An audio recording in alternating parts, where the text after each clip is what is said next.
Hi friends, welcome back to my channel. In today's video, I'm going to show you how to disable Protect IP address in calls on WhatsApp.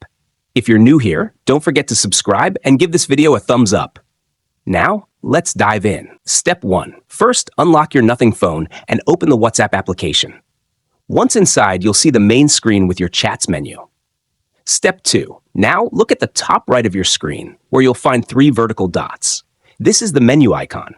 Tap on them. Step 3. Next, locate the Settings option and tap on it.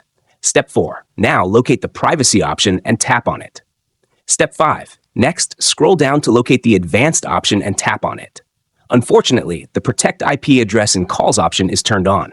Step 6. For the last and most important step, select the Protect IP address in calls option to turn it off instantly. If you found this tutorial helpful, don't forget to give it a thumbs up and subscribe to my channel for more great tips. Thanks for watching.